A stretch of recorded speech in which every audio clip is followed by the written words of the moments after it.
오늘은 이 고체가 있으면 이 고체의 옵티컬 프로퍼티를 과학적인 성질을 한번 공부를 해보자 하는 얘기예요. 내가 이제 옵티컬 프로퍼티 하면은 말이지 과학적 성질을 얘기를 하면 내가 또 이 분야의 또 권위자예요. 진짜 나 이거 가지고 박사 받은 사람이거든. 내가 초전도 가지고 박사 받은 게 아니고 나는 박사를 이게 옵티컬 프로퍼티를 가지고 박사를 했고 포스닥을 하고 그럴 때도 그쪽 분야를 공부를 하다가 어느 날 갑자기 전공을 바꿨어. 내 인생을 갑자기 이게 바꾸게 한 게 1987년도 그때였어. 그 전까지만 해도 내가 뭐를 했느냐면 옵티컬 프로퍼티. 그래서 내가 빛을 가지고서 물질의 성질을 연구하는 빛을 가지고 고체 물리의 여러 가지 성질을 연구하는 그런 일들을 했어요. 응? 내가 1985년도에 박사를 땄어. 대학원을 1981년도에 개학을 했어요. 그 전에 대학교를 굉장히 오래 다녔어, 내가. 굉장히 오래 다녔어. 내가 장수생이야. 그러다가 81년도에 대학원을 가고 85년도에 이제 박사 따고 이게 옵티컬 프로퍼티 하다가 그러니까 오늘 하는 거는 내가 이게 전공이고 내일 할 게 슈퍼콘덕티비티야. 또 그것도 전공이에요. 1987년도에 갑자기 초전도라는 게 이게 발견이 돼가지고 나는 참 그 세상에 빠른 시간 내에 어떤 일을 하라 그러면은 내가 엄청나게 빠른 사람. 1987년도 초에 어떤 일이 벌어졌느냐면 세상에 루머가 이제 소문이지, 그지? 소문이 딱 들기 시작을 했어요. 뭐냐면은 새로운 물질이 발견이 됐다 이런 소문이 쫙 퍼지면서 1월달에 벨레베에 있는 사람이 오하이오 주립대학에 와가지고 세미나를 하는데 이렇게 해서 RT를 이렇게 보여주는데 이래가지고 뭐 이런 게 이제 보여주는 거야. 저항이 이게 저항이 뭐 한 거의 30도인가 20몇 도인가 뭐 20몇 도인가 30도인가 뭐 이런 거를 이제 다 보여주는 거야. 근데 그 물질의 성분이 뭐냐? 대답을 안 해요, 이 사람이. 그 물질을 어떻게 만들었느냐? 대답을 안 해. 그리고 이런 것만 알려주고 말이지.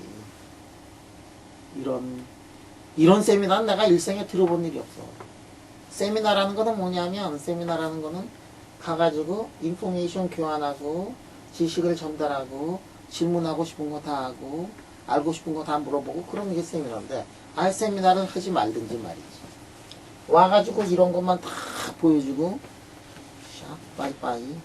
이런 일이 이제 벌어지기 시작했어요.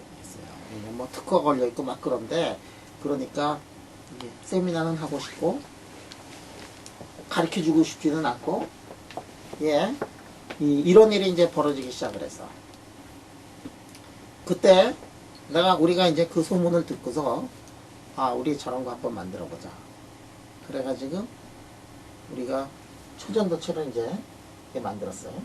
소문만 듣고 우리는 초전도체 만들었어요. 이 사람이 와서 세미나하고 갔다 그러는데, 세미나가 있는 줄도 모르고, 잠깐 인포멀한 세미나를 했던 것 같아요. 그러고서 이제 떠나버렸는데. 그래가지고 이제 그 소문만 듣고서 우리가 이제 초전도를 만들었고, 그 다음에 이 타임지에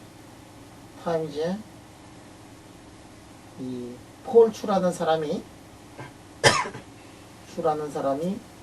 90K 초전도체를 만들었다 그랬을 때 폴 추가 초전도체를 들고서 그 다음에 이게 손이에요. 이쪽 손으로 이렇게 초전도체를 들고 여기 이제 눈이 그런데 이게 초전도체 요거를 딱 보여주고 이게 이 사람이 그때 거짓말을 했어. 그러니까 YB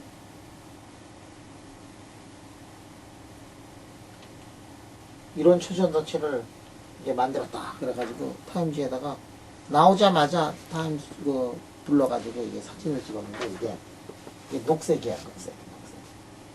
녹색 샘플을 탁 만들어가지고. 그래가지고 이 소문을 딱 들어서 우리가 소문을 듣고 타임즈를 딱 보고서 목요일날, 금요일날 그 타임즈를 딱 보고서 시료를 만들어서 주말에 이걸 우리가 다 만들어버렸어. 우리가 기가 막혔어. 우리가 생각해도 샘플을 만드는데 밑으로 구우라 뭐 이런 얘기도 하나도 없었고 아무것도 없는 상태에서 이거를 우리가 만들었어. 누구하고 만들었느냐면 지금 내가 얘기하는 그 노태훈, 아이 단짝이었던 노태훈, 이성립 뭐 이런 두 사람이 이제 오하이에서 이거를 다 만들었어. 우리가 이거를 만들 수 있었던 거는 그건 이유가 있어요. 우리는 내가 한국 사람이어서 이거를 만들 수가 있었어.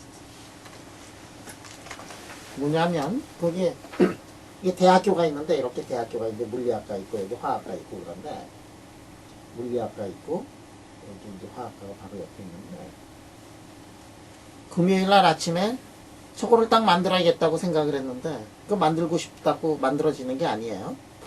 저거를 만들려면은 그 원료가 되는 분말 같은 것들이 있어야 된다고. 근데 이런 거 분말 같은 거 필요하다 그래가지고 주문하면 한 달 걸린다고 오는데 그래서 그날 만들 수가 없어요. 근데 우리는 나는 그 연구 생활을 하면서 한 달씩 기다려 본 적이 한 번도 없어요. 뭐가 필요하다 그러면은 뭐 물리학과를 가든 재료과를 가든 화학과를 가든 뭐 심지어는 의대까지 가가지고 우리 다 뒤져가지고 그 자리에서 필요한 거를 다 해가지고 빌려가지고 와서 항상 실험하고 그래서 우리는 아침에 아이디어가 생각이 나면 늦은 오후가 되면은 실험들이 이제 돌아가고 항상 그랬어요. 이게 노태훈하고 이성익이 아주 그 단시간 내에 어떤 일을 하는 거 이런 거는 뭐 기가 막히게 잘했어요. 특히 나의 특기가 뭐냐면 세상에 어느 회사에서 무슨 물건 파는가 이런 거는 내 머릿속에 아주 확 들어가 있었거든. 지금은 하나도 들어간 게 없는데 다 나가가지고 근데 옛날에 그 젊었을 때는 말이야 미국 어느 회사에서 어느 거 팔고 이러는 것들 막 카탈로그 막 뒤져가지고 그런데 이게 이 YBCO를 왜 한국 사람이어서 이렇게 그렇게 빨리 만들 수 있었냐 하면 이게 분말이 필요하단 말이야. 분말이 필요해. 이 원료가 되는 걸 가지고 굽든지 뭐 하든지 해야 되는데 원료가 없어요. 어떻게 했느냐? 내가 화학과로 갔어. 화학과에 가가지고 화학과를 다 뒤졌어. 근데 미국 애들은 그 멀리 뭐 뉴욕에서 온 애들 뭐 미시간에서 온 애들 걔네들 친구가 거기 없어 별로. 근데 나는 친구들이 많았어. 한국 애들이. 그래가지고 뭐 하나 걔네들이 나한테 와가지고 뭐 물리 뭐 재고 싶다 그러면은 내가 그 자리에서 다 해주고 만약에 내가 뭐가 필요하다 그러면 내 친구들이 화학과에 있는 친구들이 다 뒤졌어요. 그래가지고 금요일날 오전부터 뒤지기 시작해가지고 화학과를 뒤지니까 분말들이 다 나왔어요. 그래서 그날부터 굽기 시작해가지고 근데 퍼니스가 없어요. 이게 구우려면은 로가 있어야 되는데 로가 없거든. 로가 없을 때 어떻게 하느냐? 물리과에는 로라는 게 없어. 물리과에는 이렇게 뭐 온도를 내린다든지 액체 헬륨은 있어도 로가 없어요. 전혀 걱정 없어요. 뭐 재료과나 이런 데 가면 내 친구들이 다 깔려 있어 거기에. 그래서 공부를 잘하려면은 친구가 진짜 중요한 거예요. 그러니까 거기 가가지고 친구들한테 가가지고 나 좀 로 좀 빌리자. 응? 주말에는 괜찮아. 왜냐면 비어 있는데 평소에는 남이 실험실 가가지고 이 실험할 수가 없잖아. 그러니까 선생이 없는 밤 12시부터 가가지고 이제 실험을 해서 그 아침까지 이제 샘플을 만드는데 지금은 로라는 게 이렇게 인풋을 딱 넣어가지고 뭐 500도까지 가서 3시간 기다리고 그 다음에 8시간 만에 몇 도 가고 거기에 몇 도 있다가 이거를 다 프로그램을 할 수 있는데 우리 이 처음 나왔을 때 이때만 하더라도 그 프로그램 되어 있는 게 거의 없었어요. 어떻게 하느냐? 프로그램이 안 돼 있지만은 이 템퍼레처 온도 컨트롤 하는 거는 굉장히 쉬워. 뭐냐면 이렇게 다이아를 놓고서 500도까지 그냥 돌리는 거야. 이 5시간 동안 돌리고 말이지. 그 다음에 몇 시간이 있고, 그 다음에 온도 내리고, 이거를 인간 컨트롤러가 있어가지고, 인간 컨트롤러가 이거 꼭 밤새도록 해가지고 새벽에 되면은, 그 다음에는 도망쳐 나와야 돼요. 왜냐하면 남이 실험실 가가지고, 이게 걸리면 안 되잖아. 친구가 다 봐주긴 하지만, 친구도 아침이 되면 봐줄 수가 없어요. 그래가지고, 그 월요일날 다 만들어가지고, 그냥 한번 푹 담갔는데 진짜 초전도가 되더라고. 그래가지고 오하이오 지방에서는 그 미국 중부 지방에서는 우리가 아마 제일 먼저 만든 것 같아요. 그거 만드니까 뭐 난리가 난 거야. 사람들이 뭐 시료 달라 뭐 해가지고 이런 일들을 우리가 하던 게 뭐냐면 1987년도인데 그래서 그 사건이 나의 인생을 이제 바꿔놨어요. 나는 어떻게 생각했느냐 하면, 왜 그거를 만들었느냐면, 샘플을 놓고서 어떻게 한다? 거기다 빛을 쪼여가지고, 그러면은, 리플렉션을 잰다든지, 트랜스미션을 잰다든지, 그러면, 거기에서 우리가 에너지 갭 같은 것들을 잴 수가 있어요. 그래서, 새로운 물질이 나오면, 저항을 처음 재도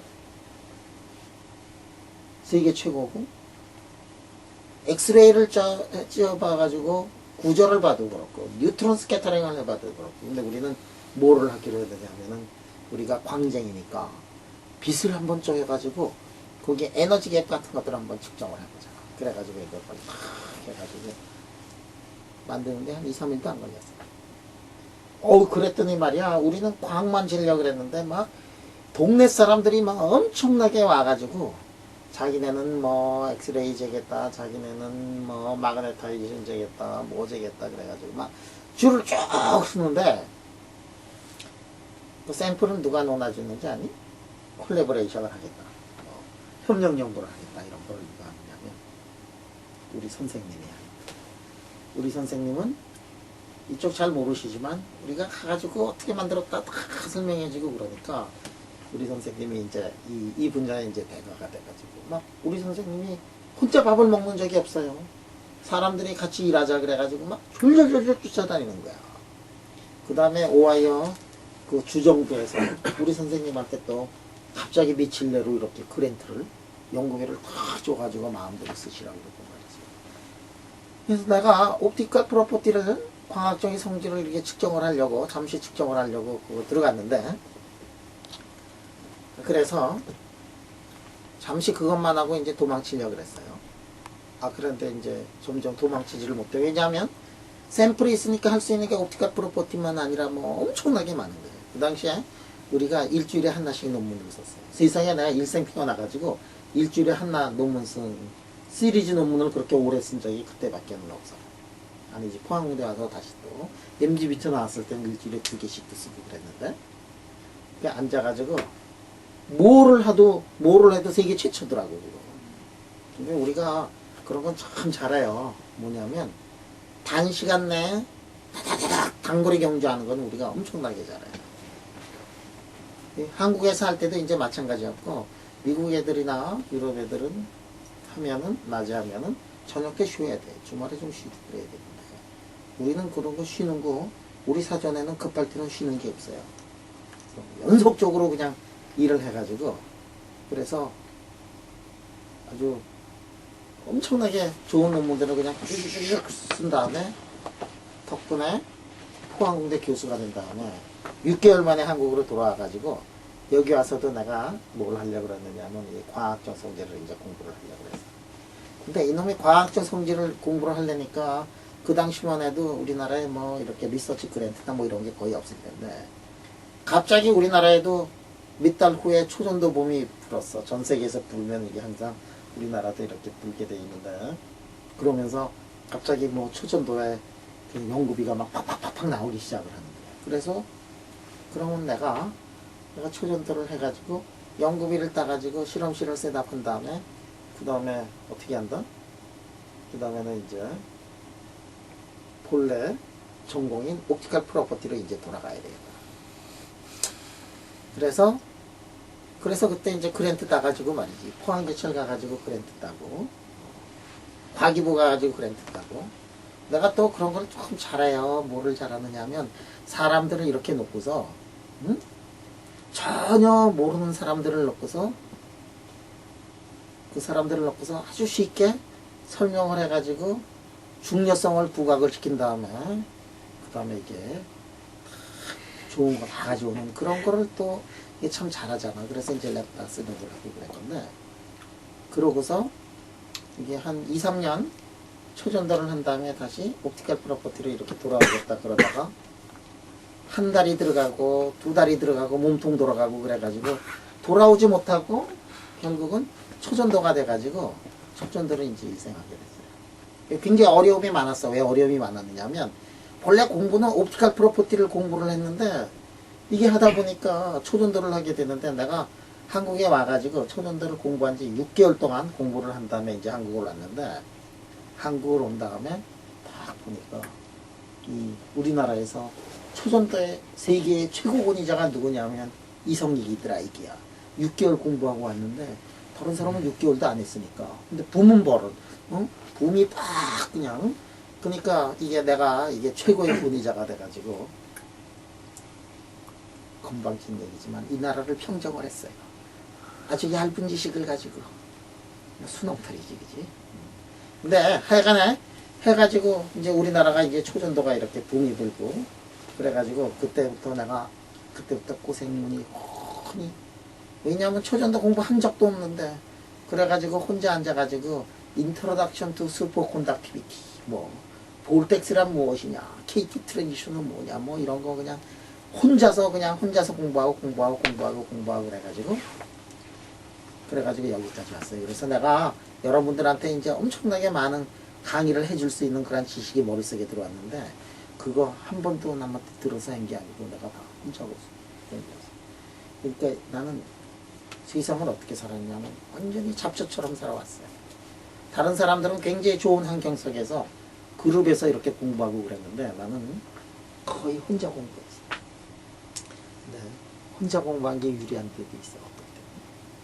그래가지고 왜 혼자 공부하면 유리하냐? 인생은 어떻게 살아야 되는가? 이거는 이제 저기 이제 통집이나 뭐 이런 데 가서 얘기하고 오늘은 그래서 이 옵티컬 프로퍼티가 이게 내가 전공이었다. 이 얘기를 함으로써 자 그럼 옵티컬 프로퍼티를 한번 보자. 옵티컬 프로퍼티.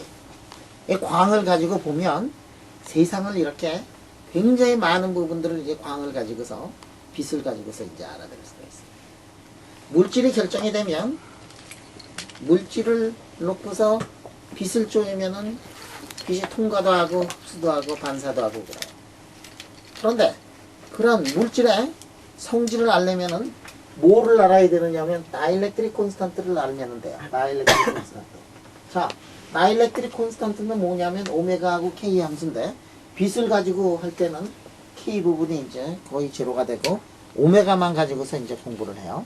왜 그러냐면 모멘텀이 이제 거의 제로가 되니까 K 이퀄 제로가 되니까.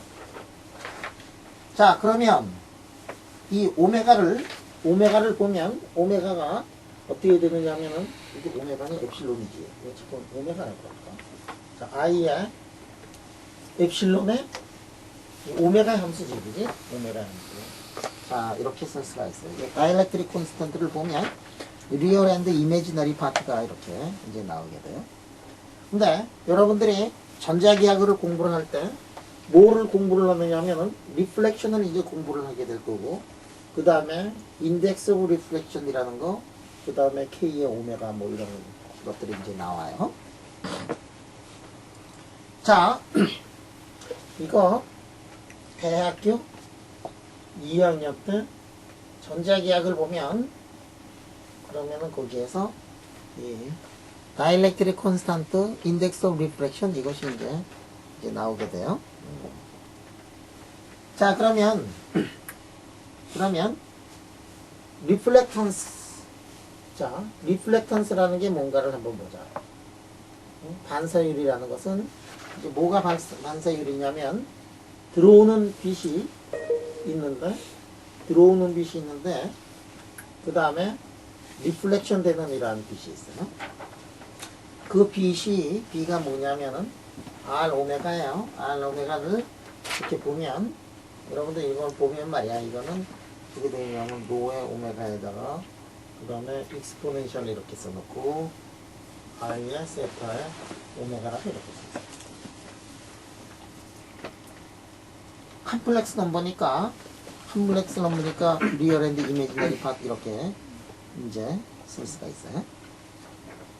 자, 여러분들 그 대학교 2학년 때 배웠겠지만 이 리플렉션은 어떻게 쓸 수가 있느냐 하면은 n 플러스 ik에다가 마이너스 1을 n 플러스 ik에다가 플러스 1 이게 리플렉션이다. 이런 것들을 아마 공부를 한 적이 있을 거야. 영식아, 예. 이거 어디서 한 거 같지? 어디서 했니? 전자기요. 전자기하학에서. 영식이가 참 공부 잘하네. 그냥 다 기억하고 있고. 전자기하학에서 배웠지? 전자기하학에서 배웠어요. 영식아, 예. 혹시 이게 n 플러스 ik이다. 이것도 전자기하학에서 혹시 배우지 않았니? 루트 엡실론이 이게 인덱스 오브 리플렉션스. 루트 엡실론 오메가가 이렇게 되는 거 이거 배우지 않았는가? 그런 것 같습니다. 그런 거 같아? 예. 형태가 배웠니 안 배웠니? 배웠습니다. 아 이거 배웠어. 대학교 2학년 때 배웠어.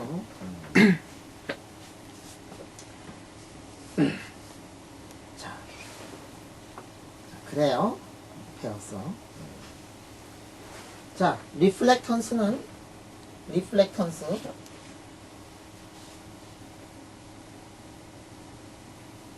이거는 인텐시티를 비교한 거예요. 인텐시티를 비교했으니까 스타에다가 리플렉션, E에다가 리플렉션, E에다가 인시던트, E에다가 인시던트. 이게 리플렉턴스예요.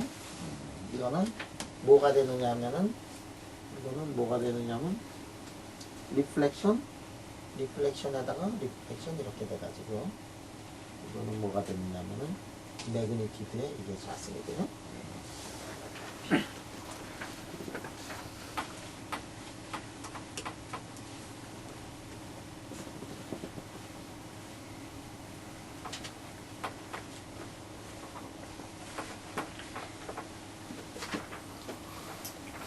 야, 그런데 말이야. 우리가 다이렉트릭 콘스턴트만 알면 이 물질의 옵티컬 프로퍼티의 모든 거를 다 알아낼 수가 있다 그랬는데, 근데 이게 다이렉트릭 콘스턴트 구하는 게 쉬운 게 아니야. 왜 다이렉트릭 콘스턴트를 구하는 게 쉽지 않느냐면, 다이렉트릭 콘스턴트가 리얼 앤드 이미지너리 파트로 되어 있는데, 이게 무엇의 함수냐면 오메가의 함수예요. 오메가의 함수. 그러니까 1허르츠부터 시작해서 100헐츠, 100만 헐츠, 1억 헐츠 모든 오메가에 대해서 이걸 다 알고 있어요. 엡실론을 아는 거지. 이게 뭐 그러니까 엡실론이 어떻게 되느냐면 이게 오메가의 함수인데 광이니까 빛에 관한 반응을 만약에 알고 싶다 그러면 빛이 있다. 그러면 가시광선도 있을 거고, 가시광선의 왼쪽에 적외선이 있고, 그 다음에 자외선이 있고,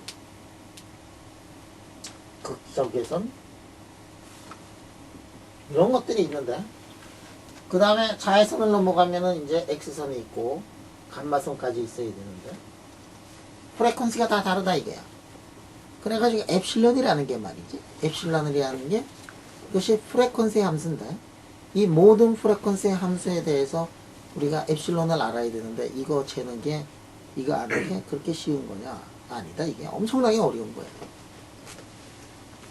근데 다이렉트릭 콘스턴트를 우리가 알면 물질을 아는데, 다이렉트릭 콘스턴트를 우리가 이게 측정을 하려면 어떻게 하니? 디텍터, 가시광선 디텍터를 넣고서 실험을 하고, 자외선 디텍터를 넣고 실험을 하고, X선을 실험을 하고, 적외선을 하고, 적외선도 구간이 여러 개예요. 그래서 내가 왜 이렇게 구간이 여러 개인 걸 아느냐? 내가 시료를 넣고서 가시광선에서 실험을 하고 자외선에서 실험하고 이 적외선도 구간이 한 디텍터를 가지고서 이거 한꺼번에 다 잴 수가 없어요. 그래서 여기 INSB 디텍터, MCT 디텍터, 파이로일렉트릭 디텍터, 볼로메트릭 디텍터. 왜 이거 내가 기억을 하느냐면 내가 그 분야 전공자 아니었냐. 그래가지고 맨날 이렇게 기계에다 놓고서 말이야. 기계 놓고서 아 오늘은 극적외선을 공부를 해야 되겠다. 그러면 이제 디텍터 떼가지고 극적외선 디텍터를 탁 넣어가지고 액체 헬륨을 거기다 탁 부어가지고 샘플 넣고서 이제 실험을 해요. 그러면 이 옵티컬 프로퍼티 실험을 하는데 이게 스펙트로메터인데 이 스펙트로메터가 뭘로 구성이 되어 있느냐면 자 빛이 나와야 되니까 뭐 광원도 있어야 되고 거기에 빛 조리개도 있어야 되고 그 다음에 뭐 이런 것들이 있어야 되는데 그 다음에 뭐도 있어야 되느냐 하면은 샘플도 있어야 되고 샘플을 온도를 내려오는 저온장치도 있어야 되고 그 다음에 빛이 들어오면 빛을 알아내고 있는 얼마가 들어오는가를 알아내는 빛 디텍터도 있어야 되고 그래가지고 스펙트로메터를 보면 아주 복잡해. 아주 여러가지 종류가 있어. 그런데 말이야 더욱더 황당한 거는 뭐냐면 디텍터가 거기에 붙어 있는데 디텍터가 붙어 있는 디텍터를 맨날 갈아야 돼. 오늘은 극적외선을 하자 그러면 극적외선 디텍터를 탁 놓고서 극적외선 디텍터를 작동을 하려면은 어떻게 해야 되느냐면 이게 힐륨 온도까지 이제 온도를 내려야 돼. 샘플도 온도 내려야지, 디텍터 온도 내려야지, 빛 조리게 해야지, 광원 봐야 되지, 이 빛이 오는 패스 이게 다 해야지. 제대로 작동하는 시간마다 고장나 있는 더 시간이 더 많아. 그래서 나는 옛날에 그 공부할 때 세상에 기계라는 거는 고장나는 거구나. 그래가지고 이 고장난 시간이 한 80% 돌아가는 시간이 한 10% 20% 그래가지고 만약에 돌아만 가면은 막 가슴이 얼마나 기쁜지 몰라요. 맨날 고장나 있다가 맨날 고장난 거 이렇게 고치다가 그래가지고 기계라는 건 이렇게 고장나는 게 당연한 거구나. 맨날 기계만 고치다가 그러다가 이게 초전도 이 기계를 보니까 여러분들 요전에 봤던 그 MPMS 있잖아. 그 기계 얼마나 잘 만들었느냐면 10년 동안에 한 번밖에 고장이 안 나. 잘 돌아가 그냥 엄청나게 잘 돌아가. 근데 우리 이렇게 잘 돌아가는 이유가 있어요. 우리는 항상 쿨다운에 있어. 그거 1년 내내 온도를 낮춰가지고 실험들을 해요. 우리가 시료를 만들고 우리가 피직스를 생각하고 그러기 때문에 시료가 많이 있고 주제가 다양하기 때문에 매번 이렇게 돌릴 수가 있어. 근데 보통 사람들은 실험을 하려니까 헬륨이 아깝고 그러니까 실험할 때만 쿨다운을 해요. 한번 쿨다운은 일주일하고 그 다음에 석 달 쉬고 일주일하고 석 달 이렇게 하거든. 한번 온도를 내렸다 올렸다 내렸다 올렸다 이거 여러 번 하면은 기계가 나쁘죠. 왜냐하면은 온도를 내리면 서멀 익스펜션 서멀 콘트랙션 됐다가 익스펜션 됐다가 뭐 했다가 또 기계 안 쓰고 있으면 어디가 또 나빠지고 뭐 이런 거. 우리 기계 굉장히 이게 잘 돌아가고 그런 이유가 주제가 다양하고 샘플이 있어서 이제 그렇다 이게 굉장히 중요해 그거. 여러분들 연구비가 있고 돈이 있다 그래가지고 기계가 돌아가는 거 아니야. 연구비가 있다고 돈이 있다고 그래가지고 아웃풋이 나오는 게 아니에요. 그게 콤비네이션이 쫙 돼가지고요. 자 그래서 이 스펙트로메터를 가지고 하는데 극적외선 해야지. 그 다음에 적외선 해야지. 적외선도 여러 개 있어요. 파이로일렉트릭 디텍터, MCT 디텍터, INSB 디텍터, 그 다음에 비지블 레인지, 울트라바이올레트, 스펙트로메터도 다 바꾸고 액성하고 이러니까 이 실험을 하려면 이런 거는 이제 실험실에서 하는데 이게 자외선 넘어가고 X선 넘어가고 이러니까 너무 힘들어지니까 어떻게 하느냐면은 샘플을 들고 포항으로 와요. 그래서 가속기에 가가지고 저 실험들을 해요. 그래서 저 가속기에 실험들을 굉장히 많이 하는데 내가 옛날에 전공을 살렸으면은 가속기에서 굉장히 일을 많이 했을 텐데 전공이 바뀌어가지고 가속기에는 별로 안 가요. 필요할 때만 가가지고 같이 콜라보레이션 한다든지 뭐 그런 거잖아요. 자, 왜 이런 거를 하느냐면은 우리가 뭐가 필요하다? 인덱스 오브 리프렉션 오메가의 함수로 그것이 필요하다 이게 다이렉트릭 콘스턴트가 필요하다 이게 인덱스 오브 리프렉션은 n하고 k로 이렇게 표시가 되어 있어요. 그래서 루트 엡실론은 n하고 이 k로 이렇게 표시가 되어 있다 하는 얘기예요. 자, 그러면 보자 이게야. 우리가 측정을 하는데 디텍터로 측정을 하는 것은 뭐를 디텍터로 측정을 하느냐면 이게 우리가 밖으로 나오는 빛하고 이거를 보는데 이게 일렉트릭 필드 이거를 우리가 직접 측정을 할 수가 없어. 뭐냐면 이 B를 해야 되는데 이 B를 보면은 B가 뭐냐면은 이 컴플렉스 넘버잖아. 우리가 측정하라는 건 컴플렉스 넘버가 아니에요. 우리가 측정하는 것은 리얼 넘버를 측정을 하고 있어요. 그러니까 빛이 샘플이 여기다 거울을 놓고서 한번 때린 거하고 샘플을 놓고서 때린 거에 B를 비교를 하면은 인덱스 오브 리플렉턴스 이거는 우리가 구해낼 수가 있어. 그래가지고 거기다가 루트를 씌우면 요거는 구해낼 수 있는데 세타를 구해내질 못하기 때문에 R 오메가를 컴플렉스 넘버를 우리가 구해낼 수 있는 방법이 없어요. 우리가 측정하는 거는 리얼 넘버다 이게야. 리얼 넘버는 우리가 측정을 해내는데 컴플렉스 넘버를 측정해낼 수가 없어요. 이 컴플렉스 넘버 여러분들 컴플렉스 넘버는 위상 차이로 들어가는 게 컴플렉스 넘버인데 그런데 컴플렉스 넘버를 그래도 측정해낼 수 있는 방법이 있는 그런 인스트루먼트가 있어요. 그게 뭐냐면 엘립소메트리라는 그런 거예요. 엘립소메트리 비지블이나 이쪽에서는 엘립소메트리가 있는데 인프라레드 이쪽은 아마 엘립소메트리 그게 그렇게 쉬운 문제가 아니에요. 또한 엘립소메트리가 만족이 되려면은 어떤 샘플의 어떤 컨디션, 어떤 조건에 있는 샘플들만 이렇게 만들어요. 엘립소메트리를 가지고 리얼 앤드 이미지너리 파트까지 다 구해낼 수 있는 그런 방법이 있긴 있어요. 특수한 샘플만 그게 되는 거지 모든 샘플이 되는 게 아니에요. 그런데 모든 샘플에서 우리가 측정을 해낼 수 있는 게 뭐냐면은 이 로 오메가는 우리가 모든 샘플에서 측정을 해낼 수가 있어요. 들어온 빛의 인텐시티야. 나온 놈의 인텐시티를 디텍터로 측정을 한 다음에 B를 하면은 리플렉턴스 이거의 자승이 나오는데 말이지. 그러니까 로는 우리가 측정을 해낼 수가 있는데 그런데 이미지너리 파트 그거를 알려면은 페이지까지 다 구해내야 되는데 페이지를 구해낼 도리가 없다 이게. 아니 구해낼 수 있는 방법은 있어요. 그게 뭐냐면 이른바 크레몬스 크로닉 릴레이션이라 그러는 건데 오늘 여러분들한테 크레몬스 크로닉 릴레이션을 여러분들한테 설명을 할 테니까 오늘 크레몬스 크로닉 릴레이션 이거 하나만 오늘 공부를 해도 오늘을 살은 보람이 있어. 내가 왜 숨을 쉬고 있는가 하면 그 이유를 존재 이유를 찾을 수가 있어. 그래서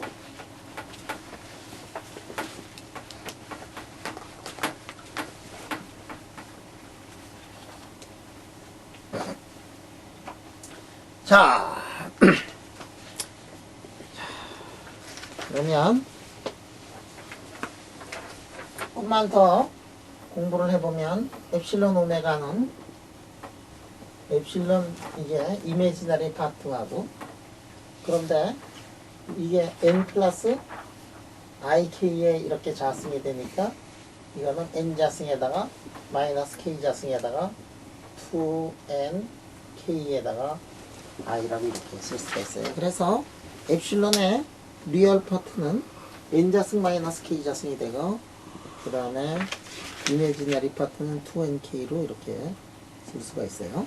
n을 뭐라 그러냐면 n을 리프렉티브 인덱스라 그러고 k를 익스팅션 코에피션트라고 그런다. 이거는 전자기학 시간에 우리가 배웠을 거예요. 자, 그 다음에 레스판스 펑션이라는 걸 한번 우리가 공부를 해보자.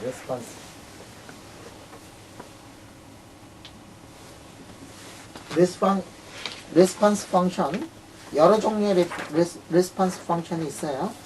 예를 들어 가지고 컨덕티비티 같은 것들도 레스판스 펑션이야. 다음에 뭐 다이렉트릭 콘스턴트라든지 폴라리자빌리티라든지 마그네틱 서세티빌리티라든지 이런 게 다 레스폰스 펑션이에요. 자, 레스폰스 펑션. 레스폰스 펑션. 반응 함수.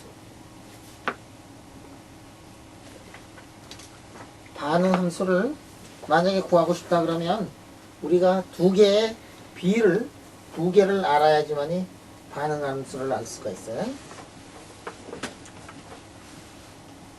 이런 게 이제 레스폰스 펑션이야. 레스폰스 펑션이라는 거는 뭐가 레스폰스 펑션이냐? 반응이야. 반응이라는 게 있으려면 어떻게 해야 돼? 반응이라는 게 있으려면 뭔가 찔렀을 때 뭘 찔러야 돼. 찔러서 내가 이렇게 찌르면 반응이 나와야 된단 말이야. 나 지금 피 웃었어. 이것도 이제 반응이야. 내가 이렇게 찔렀을 때 화를 내는 것도 반응이고 미소를 띄워도 반응이고 뭐 이런 거야. 그지? 맞아. 장가를 들려면 이제 사랑을 고백해야 될 거 아니야? 그래서 사랑을 고백할 때 상대방이 예스 그러면 이제 기쁨이 나오는 거고 그게 반응이란 말이야. 그래서 두 개가 있어야 돼. 뭐냐면 반응 함수를 하려면 뭐하고 힘을 줘가지고 거기에 이제 반응이 이제 나타나야 되는 거거든. 그 비례를 나타내는 게 뭐냐면 반응 함수예요. 마그네틱 서셉티빌리티는 뭐지?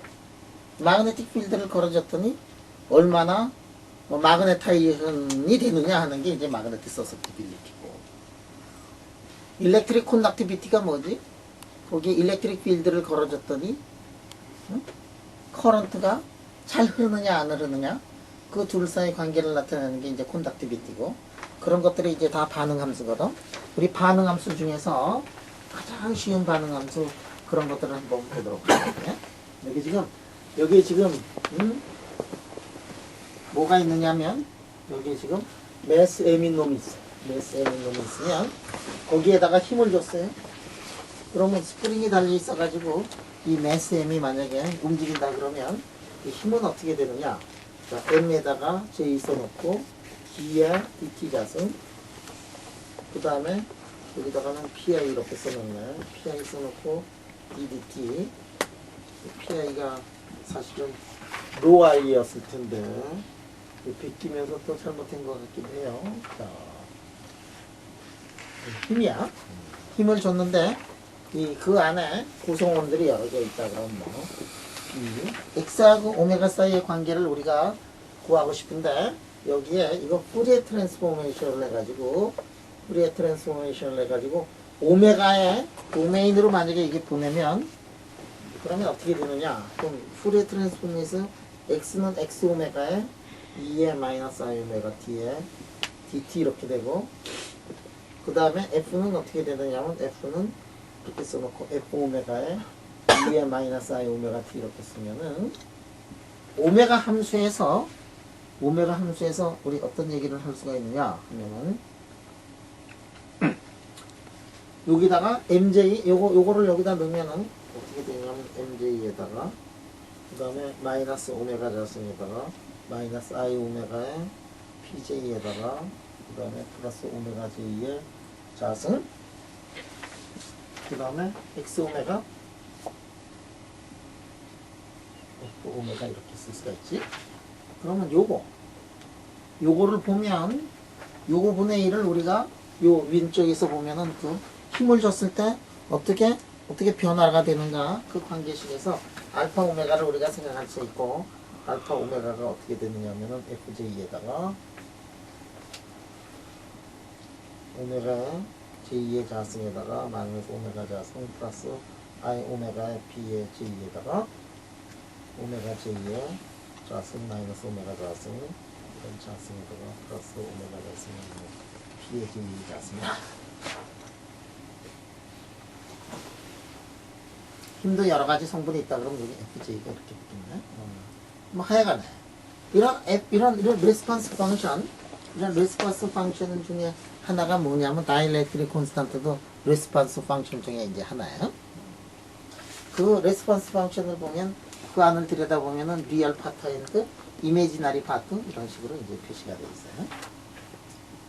여기서 보니까 리얼 파트는 오메가에 관해서 이분 펑션이고 이미지너리 파트는 오메가에 대해서 어드 펑션이네.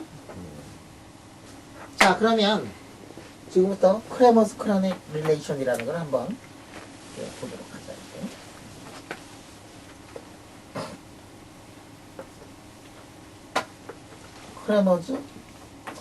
크레머스 크로닉 릴레이션.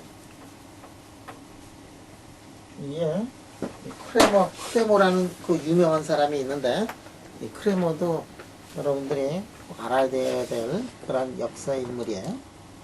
크레모라는 사람이 굉장히 많은 일을 했어. 근데 역사에서 이 사람은 상을 받은 사람은 아닌데 자기가 한 일을 이렇게 숨기거나 그래가지고 자기가 한 일을 이렇게 발표를 잘 안 하는 사람이에요. 근데 그 사람의 족적이 안 찍힌 데가 없을 정도로 엄청나게 많은 일을 한 사람이에요. 크레모라는 사람이. 제야과학자는 아닌데 이거는 대단한 사람이었어요. 이 사람이. 자, 그러면 크레머즈 릴레이션을 하기에 앞서서 우리 이런 거는 여러분들이 이런 거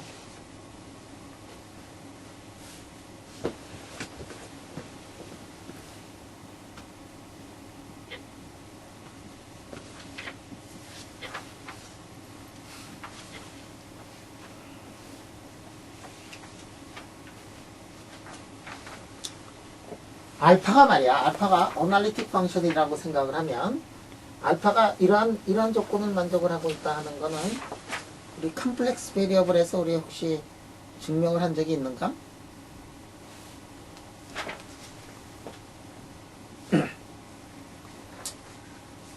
항상 성립하는 거는 아마 항상 성립하는 거는 아닐 거고 몇 가지 조건을 만족을 할 때 이것이 이제 성립이 해요.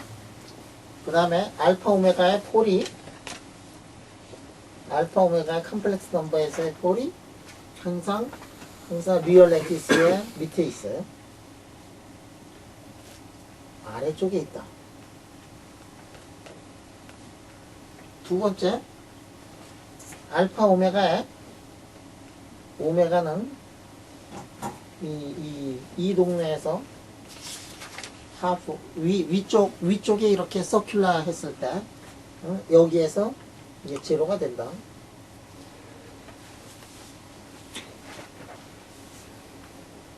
그 다음에 세 번째가 뭐냐면은 알파 오메가가 리얼이 만약에 2분이면 이것이 오드가 된다. 그럴 때 크레머스 크로닉 릴레이션을 우리가 생각을 해낼 수가 있는데 사실은 내 생각엔 조금 더 얘기를 좀 해야 될 게 있는데 알파가 어널리틱하다.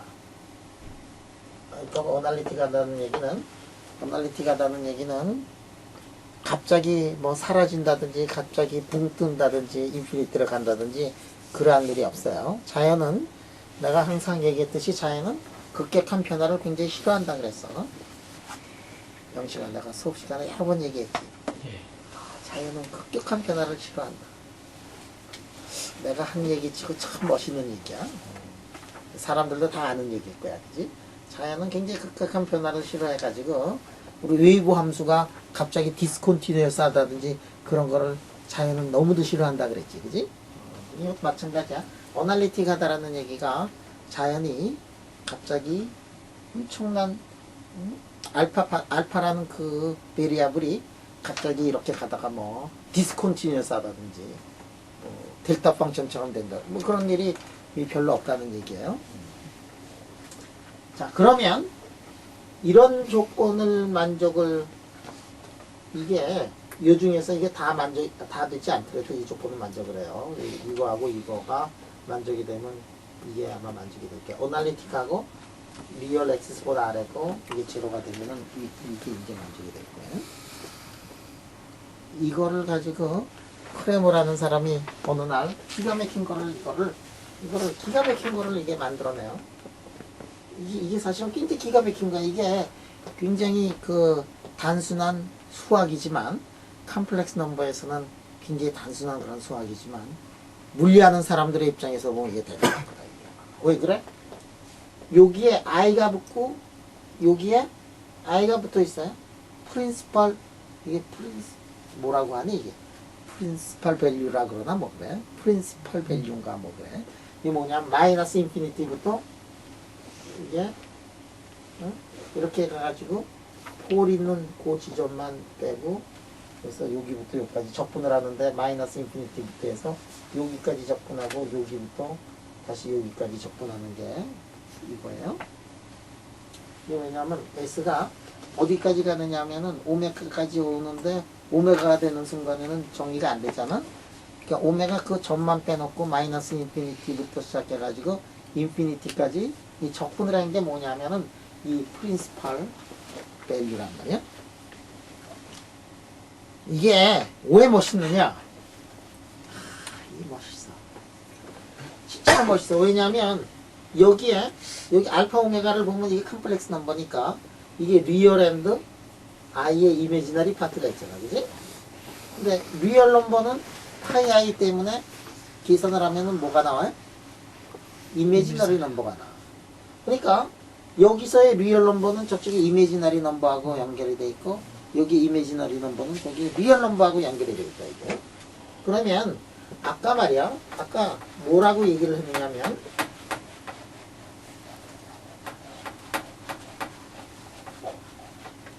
우리가 R은 측정을 할 수 있지만 I의 2의 세타 이 세타는 우리가 측정을 할 수 없다 그랬어요. 그지?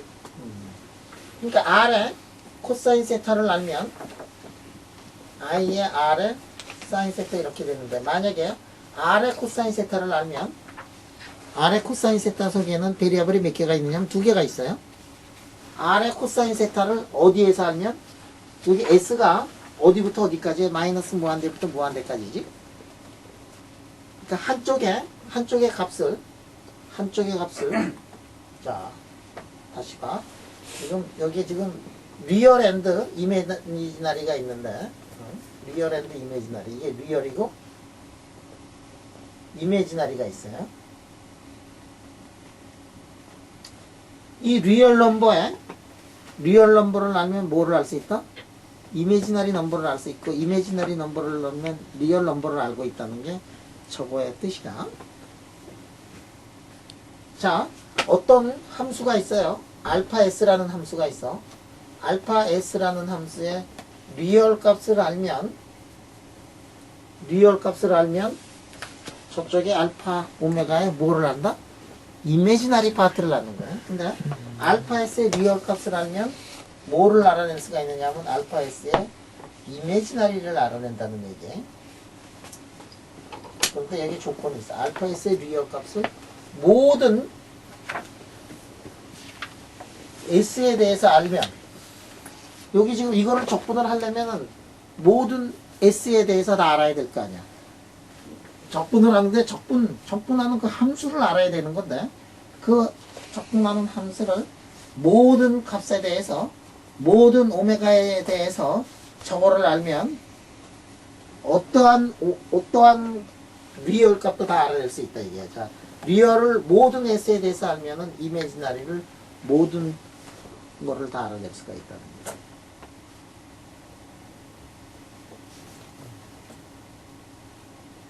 용씨가 무슨 얘기인지 알겠지? 예.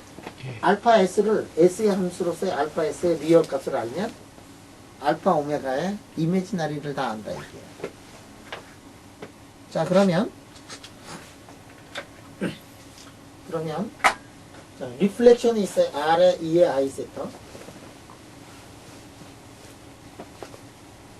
우리가 뭐를 알아내느냐 하면 R을 알면 R을 오메가의 함수로 알면은 세타도 오메가의 함수로 이렇게 알아낼 수가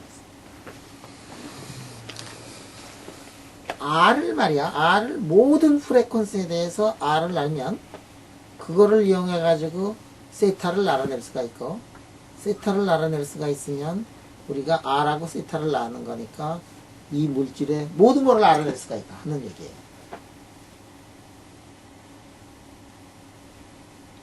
자, 여기서 보면 만약에 오메가가 5일 때 알파의 리얼 값을 알고 싶다 그러면은 알파의 이미지너리에 어느 값을 낳느냐면은 0부터 무한대까지 다 알아야 된다 이게. 그럼 5를 알 수가 있어. 이 적분을 하면 10도 알아낼 수가 있어. 100도 알아낼 수가 있어. 자, 우리가 지금 실험을 해가지고 알 수 있는 거는 리얼 값만 알아낼 수 있으니까 이미지너리 값을 알아낼 수가 없어요. 근데 이미지너리 값을 모르면 이 물질을 알아낼 수가 없어. 이 물질을 알려면 인덱스 오브 리프렉션, 이 물질을 알려면 다이렉트릭 콘스탄트를 알아야 되는데 그거는 리얼 넘버하고 이미지너리 넘버 둘의 합으로 표시가 되어 있고요. 근데 자연에서 우리가 측정하는 거는 이미지너리 값을 측정을 할 수가 없어요. 자연에서는 뭐를 측정을 하느냐 하면 리얼 값만 측정을 해낼 수가 있다 이게. 그런데 우리는 이미지너리 값까지 다 알아야지만 이 문제를 알아낼 수가 있어요. 그런데 이 조건을 만족을 만약에 한다 그러면 리얼 값만을 측정을 한 다음에 이미지너리 값을 쉽게 알아낼 수 있어 가지고 이 물질의 인덱스 오브 리프렉션을 모든 프레퀀시에 대해서 리얼 앤드 이미지너리 값을 우리가 알아낼 수 있는 그러한 방법을 처음으로 고안한 사람이 누구냐면 크레먼스 크레닉이.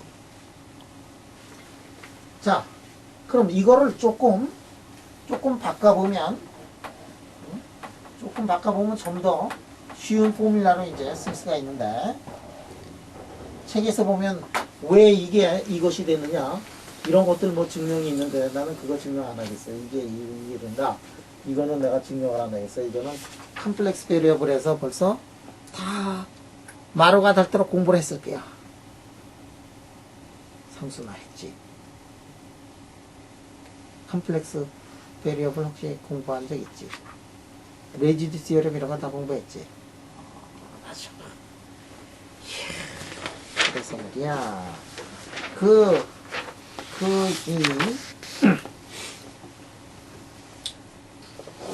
이게 책에 있으니까 중간 과정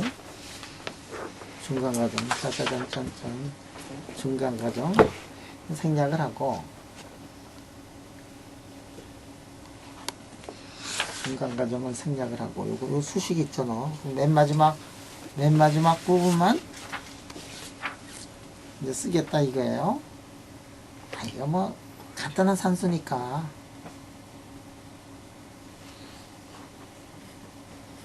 그래서 여기서 이렇게 보면 알파 이게 오메가는 이렇게 쓴 거 있잖아. 8분의 2에다가 P 해놓고 0부터 무한대까지 뭐지? S에 알파 두 번에 S, ES, S 자승 마이너스 오메가 자승. 저거하고 그냥 똑같은 건데 마이너스 무한대부터 무한대 이거 알파가 말이야 이뷴 넘보다 뭐 이런 거 넣어가지고 계산하면 간단하게 이거 나오거든. 그럼 이게서 보면 이거를 이미지너리를 알면 리얼을 알고 리얼을 알면 이제 이미지너리를 알 수 있다는 얘기거든. 자, 그러면 내가 다이렉트릭 콘스탄트 이 물질의 다이렉트릭 콘스탄트를 재고 싶다. 그러면 그 물질의 이미지너리 파트나 뭐 이런 거 만약에 우리 잴 수 있다 그래서 어디에서 어디까지 재야 되느냐면 0부터 무한대까지 잴 수가 있어. 재야 돼. 자, 그래서 저런 거의 캔디데이트로 하나로 저거의 캔디데이트 하나로 저거의 이거에 레스판스 펑션의 하나로 뭐를 우리가 한번 생각을 해보느냐면 이게 리플렉티비티를 한번 보면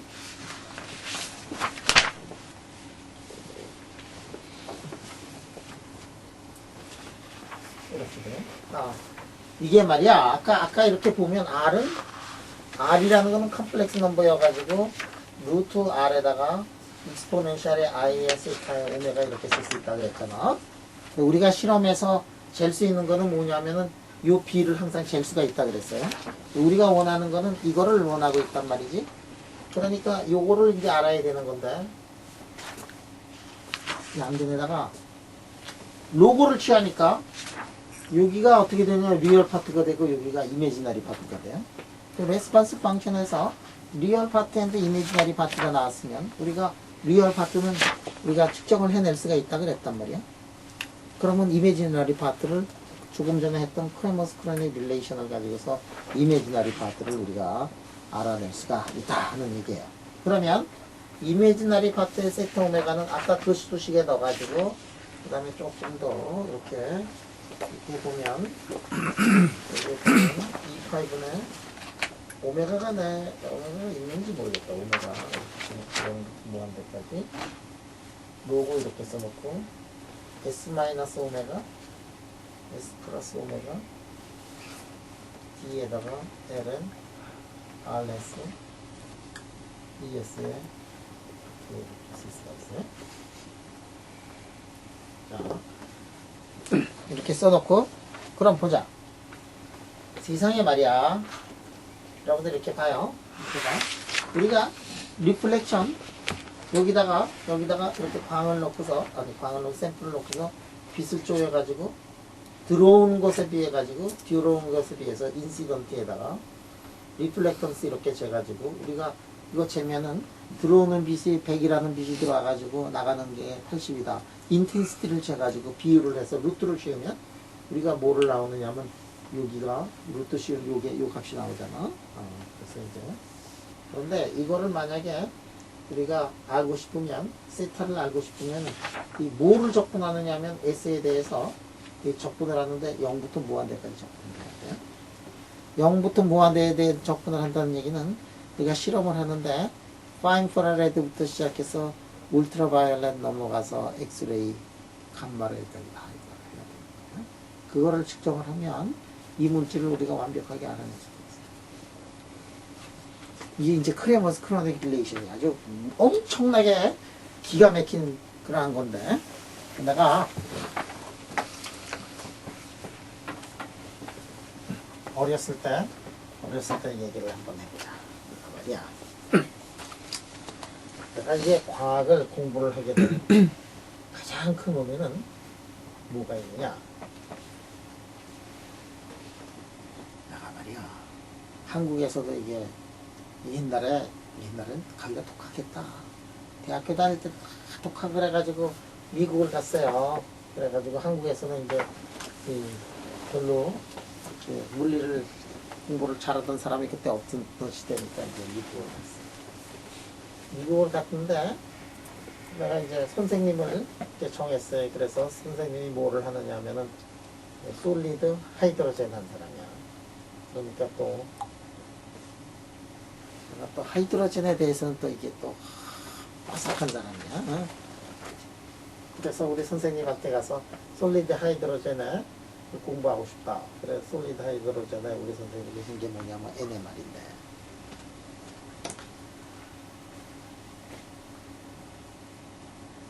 그래서 거기 이제 솔리드 하이드로젠 NMR 그 실험실에 이제 딱 들어갔는데 그 당시에 우리 선생님 다른 선생님 한 분이 이 대학교에 있던 사람이 다른 학교로 이렇게 가버렸어.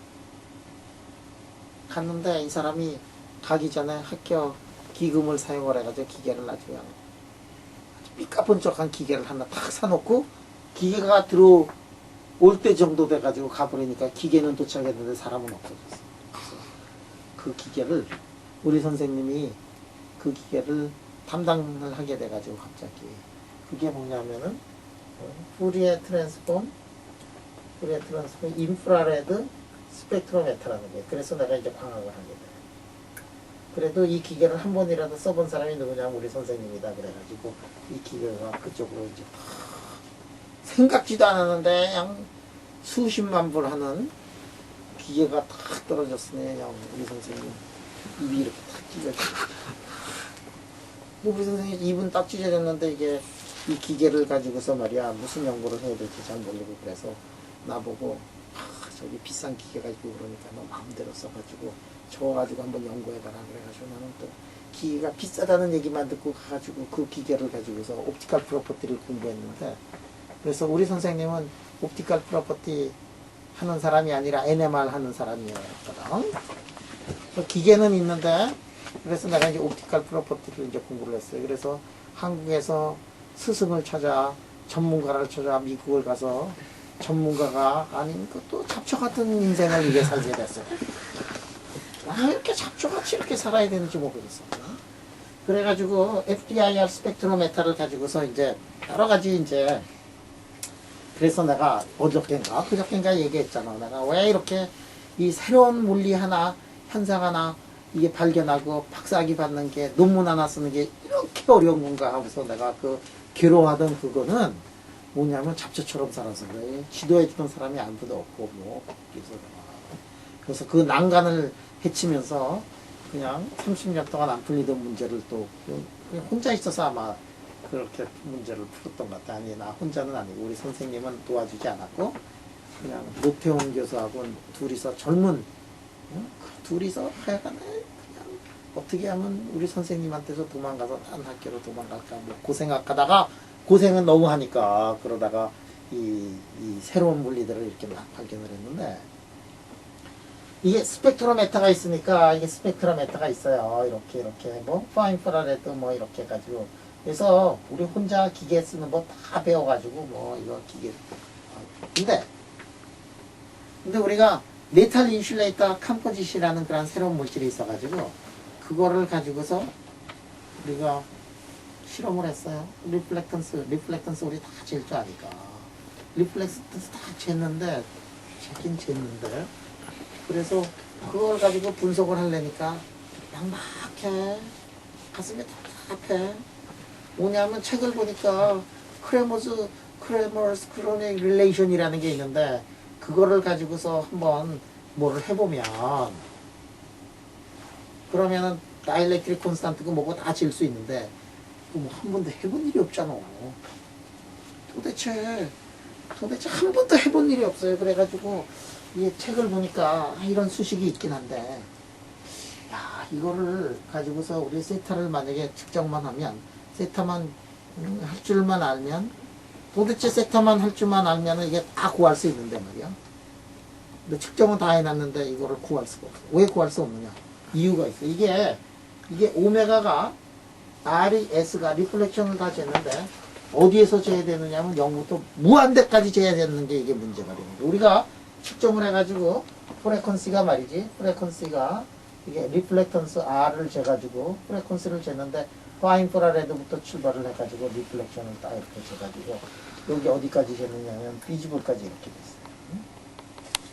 파인프라레드에서 크레머스 크로닉을 돌리려고 그러니까 뭐 그 당시에 우리가 프로그램도 짠 적도 없고 아무것도 없고 그냥 포뮬러를 딱 보고서 기가 죽어버렸어. 왜 그러느냐? 이게 하려니까 측정을 이걸 안 했거든. 이쪽을 또 이쪽도 측정이 0까지 가야 되는데 이쪽도 측정을 안 했어요. 측정을 왜 안 했느냐? 측정을 할 수가 없지. 세상에 무한대까지 어떻게 측정을 할 거야? 어딘가 스탑을 딱 해놔야 돼.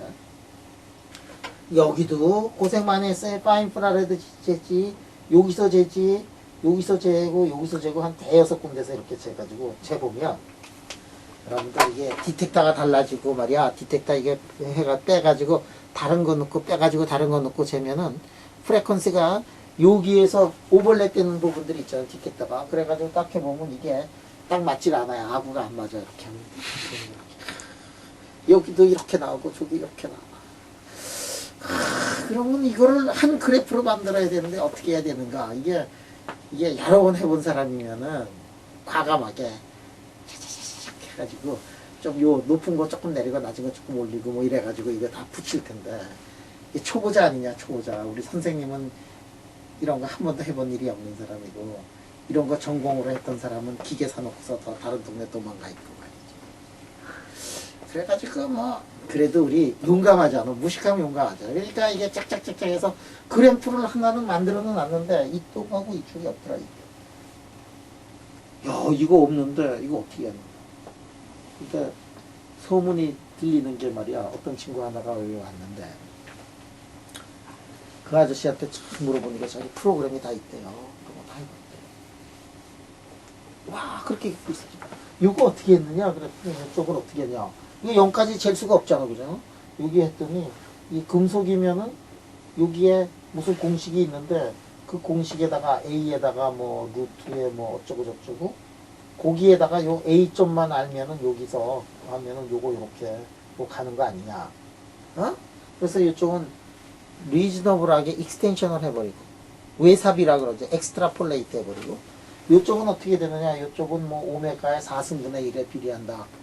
프리 일렉트론이 되면은 오메가 4승. 근데 완전한 프리 일렉트론이 아니에요. 왜 프리 일렉트론이 아니냐면 금속에 있으니까. 근데 오메가가 굉장히 커지면 프리 일렉트론하고 거의 똑같아요.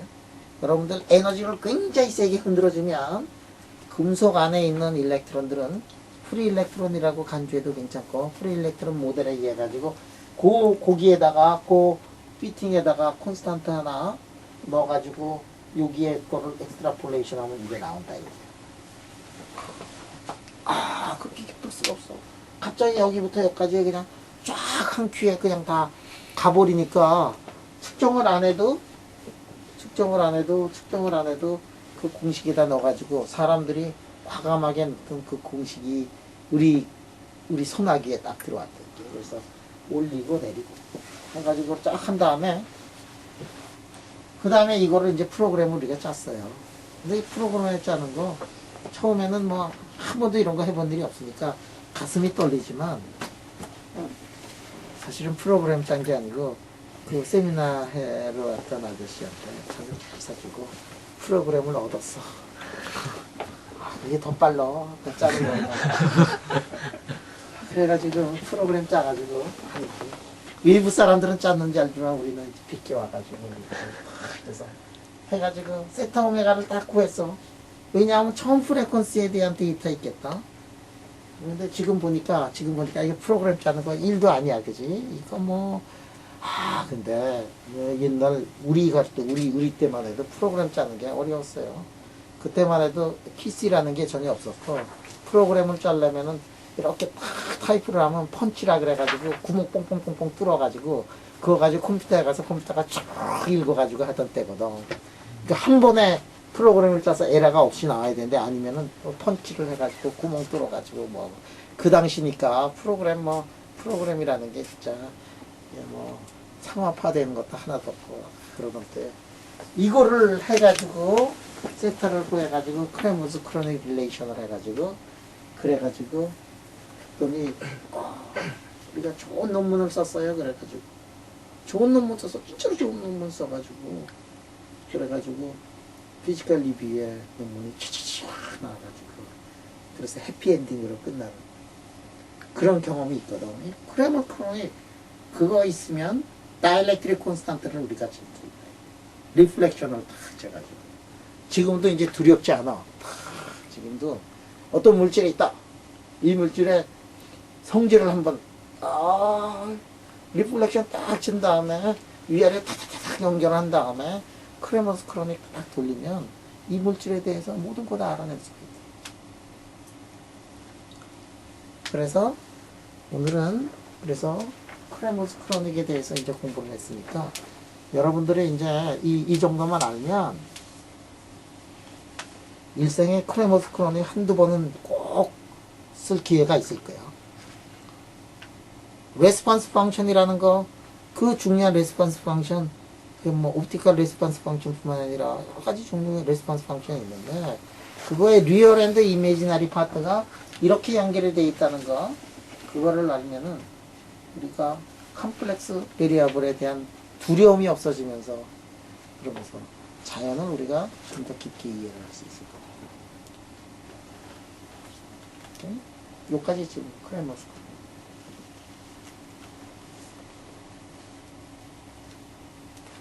중요한 게 뭐냐면 우리가 난제들이 굉장히 많아. 물리학을 하다 보면 진짜 앞뒤가 탁 막히고 그럴 때 그때 어떻게 해야 된다? 두 가지가 있어. 포기를 하든지 아는 사람한테 물어보는 게 제일 편해. 문제를 자기 혼자 풀지 마라. 문제 혼자 풀지 마라. 절대로 혼자 풀지 마라. 세상에 전문가들이 그렇게 있는데 그 전문가들하고 한번 얘기를 하면 20년 후에 풀 문제 이틀이면 풀 수가 있어요.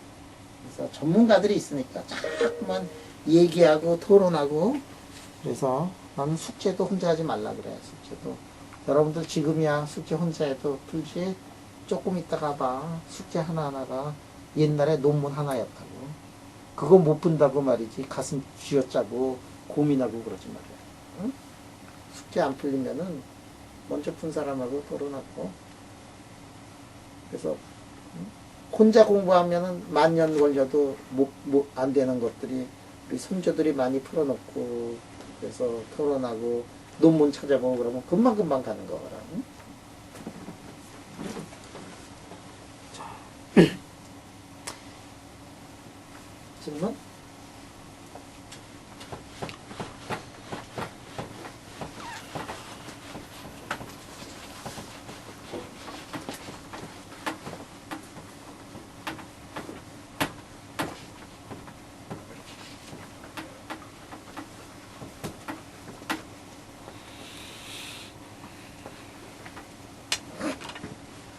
야, 그런데 이게 옵티컬 그 과학적인 성질을 보면 우리가 어떤 거를 알 수가 있느냐면, 이게 밴드 스트럭처를 상당히 잘 알 수가 있어요. 이게 여기에 지금 이런 밴드가 있고 이런 밴드가 있다 그러면, 이게 지금 컨덕션 밴드고 하나는 밸런스 밴드고 컨덕션 밴드. 그러면 이 밑에 있는 빛을 때리면 어떻게 되냐면, 밑에 있는 일렉트론들이 이제 위로 올라갔고요. 밑에 있는 놈들이 이제 위로 이렇게 올라갔거든요. 그러면 여기 있는 놈은 여기까지는 못 가요. 여기까지는 못 가요. 이게 갭보다도 더 높아져야지만 이제 갈 수가 있어요.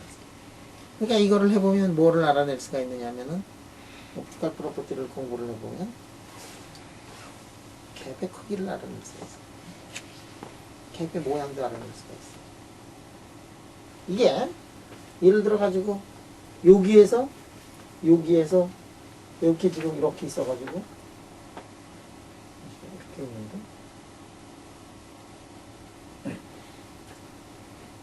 여기서 만약에 여기까지 올라간다. 여기서부터 여기까지 올라간다. 여기부터 여기까지 올라간다. 그러면 A하고 B하고 C를 비교를 해보면 A가 가장 드레스틱해요. 왜냐하면 고전에는 못 올라가다가 올라가니까. 갑자기 흡수 스펙트럼이 갑자기 변화가 생기는 점, 그 점이 이제, 그 점을 보면, 그러면은 그때가 갭이구나. 디렉트 프로세스인 경우에는 제일 작은 게 갭이고, 인디렉트인 경우도 있어요. 인디렉트. 갭이 이렇게 돼가지고, 여기가 제일 낮은 게 아니라 에너지적으로 보면 여기가 이제 낮단 말이에요. 인디렉트인 경우에는 어떻게 되느냐 하면은, H 오메가가 갭 빼기 H. 갭이 H 오메가가 에너지 갭에서 만약에 이게 포논에 도움을 받아가지고 이렇게 간다 그러면은 이 관계식을 만족을 하면서 되더라 하는 얘기예요. 갭보다도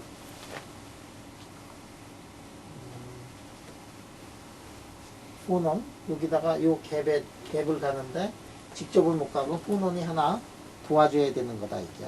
그래서 이제 이렇게 갈 수 있고, 그래서 그거에 대한 얘기들이 이제 많이 나와 있어요. 특히 이게 올라갈 때 말이야. 올라갈 때 이게 이 밑에 있는 일렉트론하고 위에 있는 일렉트론 호라고 이 둘 사이가 만약에 이 모멘텀이 서로 똑같으면은 흡수가 상당히 잘 돼요. 왜 그러냐면 포톤이라는 거는 모멘텀이 굉장히 작아요. 포논이나 이런 거에 비해 모멘텀이 작으니까 여기서 위로 올라가는데, 어떨 때는 흡수 스펙트럼이 굉장히 잘 나타난다. 어떨 때 잘 나타나냐면은 모멘텀까지 이게 잘 맞춰지는 경우에 잘 나타나게 된다. 이게. 그런데 많은 경우를 보면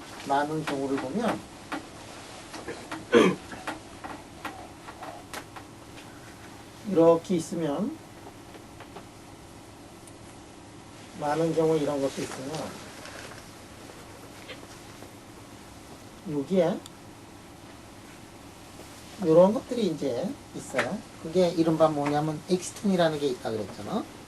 그래가지고 이 엑스톤이 이렇게 있어. 그러면 여기에서부터 말이야, 여기에서부터 여기까지 또는 여기까지 이런 날카로운 그런 상태가 이렇게 이제 존재할 수 있어요. 엑스톤이라는 것은 뭐냐면 여기는 지금 홀이 있고 여기는 이제 일렉트론이 있는데 여기는 일렉트론하고 홀이 이렇게 해가지고 이렇게 붙어 있는 경우, 수성 원자처럼 이렇게 붙어 있는 경우, 이렇게 완전히 떨어져 있는 경우에 비해 가지고 이 바인딩 에너지만큼 이렇게 차이가 있다 이거야. 그래서 여기 이제 이 에너지가 여기 있는 놈이 여기까지 이렇게 가면은, 여기 있는 놈이 이 위까지 가면은 일렉트론하고 홀하고 완전히 분리가 돼가지고 놀고 있지만, 완전히 분리를 시키지 않더라도 스테이트가 있으면은 이러한 엑스톤을 만드는 그러한 상태, 엑스토닉 스테이트가 이제 거기에 있을 수 있다. 그래서 그런 것들이 이제 실험을 하면은 이제 많이 이렇게 보여요. 예를 들어 가지고 크립톤 같은 것들을 보면은 이 갭이 있고, 그 다음에 갭이 만약에 있고 요까지 가는 그 에너지를 알면은, 그러면은 우리가 엑스톤의 에너지가 얼마가 되는가 이런 것들을 알아낼 수가 있어요. 그래서 그 크립톤에서의 이 갭이 얼마가 되느냐면 17.7이고 실험을 해보면 10.2만 올라가더라도 그 올라가는 그런 메커니즘이 있으니까, 그래서 엑스톤의 그 그라운드 스테이트 에너지를 보면은 여기가 요 엑스톤의 스테이트가 1.5 일렉트론 볼트라고요. 1.5 일렉트론 볼트라는 거는 상당히 그 에너지가 큰 거야. 여러분들 이 수소에서 이게 얼마냐면 13.6 일렉트론 볼트잖아. 그런데 실리콘이나 뭐 그런 데 속에서는 어떻게 되느냐, 요즘에 다이렉트릭 콘스탄트 넣어가지고 하니까 100분의 1 아래로 이렇게 팍 줄었잖아. 그러니까 1.5 일렉트론 볼트라는 거는 이제 상당히 세게 결합이 되어 있는 경우에, 자 지금 여기에 크리스탈이 있는데 여기에 지금 일렉트론하고 홀이 이게 완전히 떨어지지는 못했고 이렇게 어느 정도 붙어 있는 엑스톤이 여기 만들어졌다고 생각을 해보죠. 그럼 이 엑스톤이 어떤 엑스톤이냐면, 엑스톤이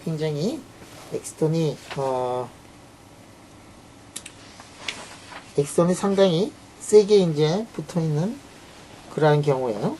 자, 이렇게 엑스톤이 상당히 세게 붙어 있는 그런 엑스톤을 뭐라고 얘기하냐면 프랭켈 엑스톤이라고 이렇게 얘기해요. 프랭켈의 엑스톤은 일렉트론하고 홀이 상당히 이제 세게 붙어 있는 경우가 이제 프랭켈의 엑스톤이에요. 자, 이 프랭켈의 엑스톤은 어떻게 되냐면 상당히 로컬라이즈 돼 있어. 어떤 엑스톤은 뭐냐면은 어제처럼 다이렉트리 콘스탄트가 큰 경우에는 엑스톤 사이의 거리가, 이게 플러스하고 마이너스 사이의 거리가 굉장히 커가지고, 그 다음에 에너지에 바인딩된 에너지가 굉장히 작은 데 비해 가지고 여기는 이 엑스톤의 에너지가 이제 굉장히 로컬라이즈 돼 있어. 이게 로컬라이즈 돼 있는 경우를 보면 여기 지금 이런 데 있고 여기 있고 뭐 이런 것 중에서 엑스톤이 상당히 로컬라이즈 돼 있어가지고 여기만 엑스톤이 이렇게 이제 생겼다고 이렇게 생각하죠. 그럼 엑스톤은 여기도 생길 수 있고 여기도 생길 수 있고 이게 모든 데에 생길 수 있는데 여기만 이렇게 생겼어요. 그러면 이거를 우리가 보면 이거를 우리가 어떻게 생각하느냐 하면은 여기는 안 생겼고 U에 1도 안 생기고 U에 2도 안 생기고 U에 3도 안 생기고, 그러다가 U에 n-1까지 안 생기다가 U에는 엑스톤이 생기고 U에 n 플러스 1이고 U에 n 플러스 2고 이러한 모양을 하고 있단 말이야. 그러면 이런 것도 있을 수 있지만 U가 엑스톤이 오른쪽에 여기에도 있을 수 있고 그 다음에 이쪽에도 있을 수 있고 이런 걸로 돼 있거든. 자, 이렇게 한 군데에 엑스톤이 있다 그러면은 이것의 미니멈 에너지를 우리가 계산을 해낼 수가 있는데, 이 미니멈 에너지는 H에다가 사인은 어떻게 되냐면 EF 사이예요. 슈레딩거 방정식을 만약에 푼다 그러면은 이렇게 이제 푸는데, 자, 그럼 해밀토니안이 어떻게 되어 있느냐면 해밀토니안이 해밀토니안이, 자, 슈레딩거 방정식, 이럴 때 슈레딩거 방정식은 어떻게 되냐면, 지금 자기 자신에게 있고, 그 다음에 자기 자신한테 있고, 그 다음에 옆에 갈 수 있는 파이의 j-1에다가 오른쪽으로 갈 수 있으니까 플러스 1, 이게 뭐냐면은 해밀토니안이 이렇게 되더라. 슈레딩거 방정식을 쓰면 이렇게 쓸 수가 있어요. 이게 이른바 타이트 바인딩하고 똑같은 거예요. 타이트 바인딩하고 똑같고 이렇게 쓰면 그 다음에 이거를 해가지고 우리가 사이를 말이지 여기에 솔루션을 전체 솔루션을 어떻게 쓰냐면 시그마 써놓고 익스포넨셜을 ijk에다가 bj라고 이렇게 쓰면 솔루션이 만족하는 에너지 상태가 어떻게 되냐면 에너지 상태가 이렇게 돼가지고 엡실론 더하기 2t의 코사인의 k가 된다. 타이트 바인딩의 이야기 이렇게 합핑이 될 수 있으면 요전 시간에 이게 했어요. 합핑이 될 수 있으면 옆으로 갈 수 있으면은 이게 밴드를 이루는데 밴드 그 중앙에다가 밴드 폭이 있어가지고 그 사이에 이런 밴드가 나타난다 그랬겠어. 그래서 이거를 뭐라고 얘기를 하느냐면 엑스턴 밴드라고 이렇게 얘기를 해요. 그리고 엑스턴 밴드라고 이렇게 얘기를 합니다. 만약에 프랭켈 엑스턴이 아니라 위클리 바운드 되어 있는 그렇게 되는 엑스턴을 뭐라고 얘기를 하느냐면 모투 엑스턴이라고 그러는데 모투 완이요 엑스턴. 모투 완이의 엑스턴은 이렇게 넓어. 그래가지고 에너지가 어떻게 되어 있느냐면 에너지가 이게 13.6 일렉트론 볼트 있잖아. 13.6 일렉트론 볼트 뭐 그런 모양을 하고 있어요. 그래서 이런 엑스턴을 보면은 그 다음에 엑스턴의 에너지가 U에다가 2의 4승에다가 H에다가 좌승에다가 2의 좌승에다가 N의 좌승인데 U분의 1은 뭐냐면은 매스, 일렉트론의 매스에다가 홀의 매스. 자, 이렇게 로컬라이즈 되어 있지 않고 넓은 경우로 되어 있는 경우, 그런 경우는 그냥 수소 원자처럼 이렇게 생각을 해가지고 이렇게 되어 있는 엑스턴을 뭐라고 얘기를 하느냐면 모트 완이어 엑스턴이라고 이렇게 얘기를 한다 이게.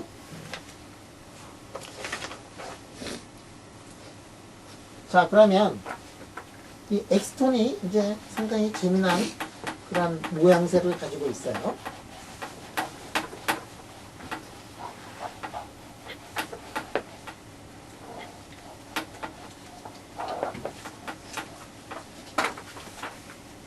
자, 지금 여기 지금 고체가 있다고 이렇게 생각해요. 어떤 놈 말이야? 어떤 놈은 여기다가 이 고체에다가 빛을 이렇게 쪼여주면 밑에 있는 일렉트론들이 위로 올라가는데 다 올라갈 정도의 빛이 아니고 그러면은 여기에 뭐가 있느냐면 엑스턴이 이렇게 이제 생겨나. 여기도 이제 엑스턴이 생겨나. 엑스턴이 이렇게 있어요. 이렇게 엑스턴이 이렇게 생겨났다가 이놈이 일렉트론이 다시 이쪽으로 콤바인 하면서 그러면 에너지가 밖으로 이렇게 나가지. 그래서 빛을 이렇게 쪼여주면은 엑스턴들이 갑자기 여기에 엑스턴들이 이렇게 갑자기 이렇게 생겨나가지고 엑스턴 드랍렛이 생겨나요. 방울이 생겨나. 그런 것들을 사람들이 자연에서 관측을 해요. 아, 재미나지 이게는. 엑스턴이 빛을 딱 쪼였더니 말이야. 빛을 딱 먹고서 이쪽 저쪽에서 둘이 손을 잡고서 둘이 있는데 둘만 있는 게 아니라 100만 개, 1000만 개, 1억 개가 갑자기 거기 이제 쫙 생겨나 있어. 이 엑스턴은 말이야. 일반적으로 엑스턴은 굉장히 언스테이블한 거예요. 그래가지고 두 개가 이렇게 되게 콤바인을 했다가 그 다음에 어떻게 되냐면 둘이 딱 하면서 일렉트론이 홀 쪽으로 빠지면서 쩌쩌쩌쩌 거기서 뭐가 나온다? 이렇게 빛이 나온다. 그래서 엑스톤은 이게 뭐냐면 이 엑스톤은 플러스하고 마이너스 스핀 2분의 1이 있죠. 두 개가 이렇게 돼 있는 거니까 이 엑스톤은 뭐냐면은 이게 보소닉 파티클이에요. 자, 이거 요즘에 이게 다시 핫토픽이 돼가지고 사람들이 이제 이거를 진짜 요새 엑스턴 굉장히 공부하고 있어요. 내가 이게 깜짝 놀란 게, 이번에 옛날에 읽을 때는 별로 유심하게 읽질 않았는데, 요새 이걸 가지고 사람들이 막 세미나하고 막 고민하고 막 이러는 거, 그거를 알고서 다시 이 책을 읽어보니까 옛날에 벌써 사람들이 이거에 대한 기초적인 거는 많이 또 공부를 해놨어요. 벌써. 자, 이게 이렇게 되다가, 이게 엑스턴 드라플레스로 만들고 있다가, 이게 엑스턴은 언스테이블해. 인디렉트일 경우에는 더 잘 없어지고, 디렉트인 경우에는 그래도 조금 이제 언스테이블하지만 그 생명력이 좀 길어요. 자, 이놈이 어떻게 되기도 하느냐 하면은, 이놈이 이게 홀들로 이렇게 뭉쳐져 있고, 이렇게 일렉트론들로 뭉쳐져 있는, 이게 다 이렇게도 될 수가 있어요. 홀들이 이게 다 따다다다닥 끊어져 가지고 말이지, 한쪽이 이 홀이나 일렉트론으로. 그러면 이런 것들이 단위 면적 안에, 단위 부피 안에 일렉트론이나 홀들이 굉장히 많이 들어가 있어. 이런 상태를 우리가 기술하는 그런 물리학이 있는데, 그게 뭐냐면 디제너레이트 페르미언 드라플렛에 관한 그런 공부를 하려면은 엑스턴을 가지고서, 이법을 가지고서 그걸 공부를 해야 돼요.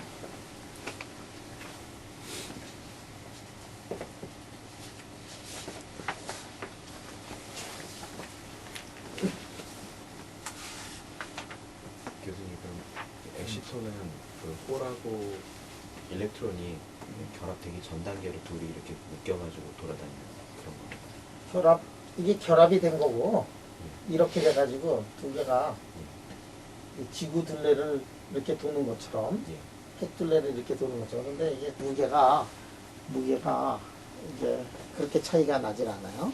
핵 둘레를 도는 전체처럼 쌍둥이 별처럼 이렇게 이제 들어가는 게 엑스톤이고, 그게 그러다가 두 개가 딱 합쳐져 가지고 에너지를 방출하면서 다 모든 게 사라지는 그 상태 있잖아. 그 상태가 될 수가 있어요.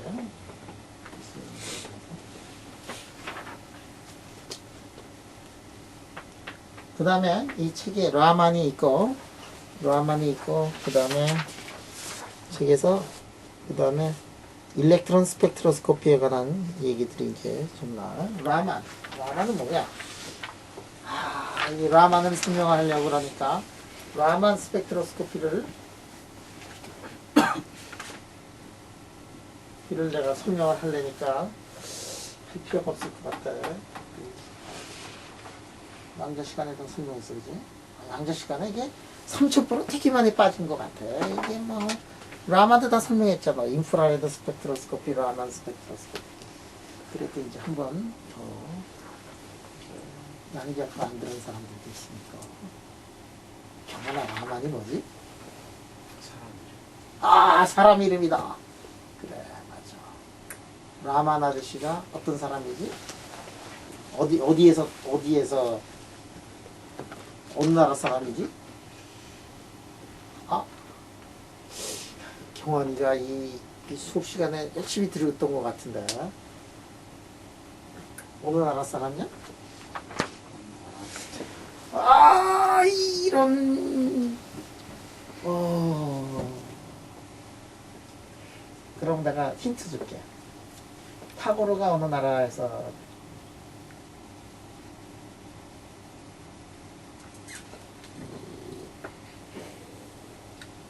깐디가 어느 나라 사람이야? 왜 라만 인도 사람이라 그랬잖아. 라만. 내가 이게 라만이 말이야. 그때 그 얘기도 해주지 않았냐, 라만이. 응? 란다우 스쿨에서 라만을 초청해가지고, 라만이 세미나 이런 거 내가 해주지 않았니? 잠깐만 내가 얘기 안 했니? 했던 것 같은데. 했지. 이게 진실인지 모르겠는데, 이게 그 유명한 란다우 스쿨을 보면은, 여기 이제 계단식이 있어가지고 사람들이 이제 하나씩 여기 앉아있지. 란다우도, 여기 항상 란다우가 앞장서서 있고, 신자들이 여기 다 이제 앉아있는데, 여기 이제 계단이 딱 있는데, 여기서 이렇게 허번인가 뭐 그런, 라만이 여기서 라만 스펙트로스코피에 대해서 얘기를 할 때, 이게 하여간에 란다우는 하여간에 질문하기로 유명한 사람이고 사람 죽이기로 유명한 사람 아니야.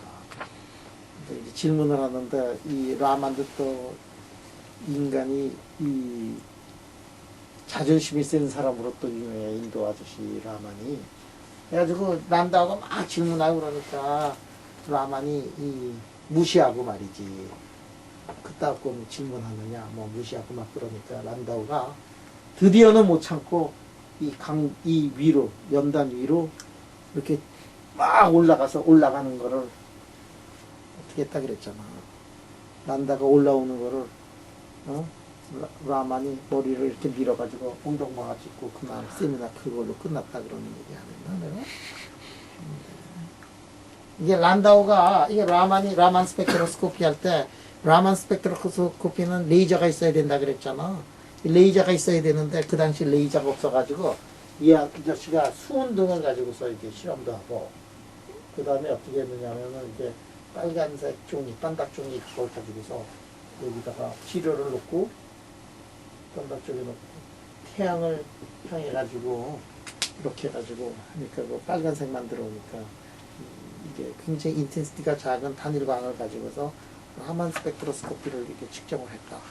그 캘카타에서 한쪽에서는 그 여러분들 캘카타가 나오는 영화 본 거 있지.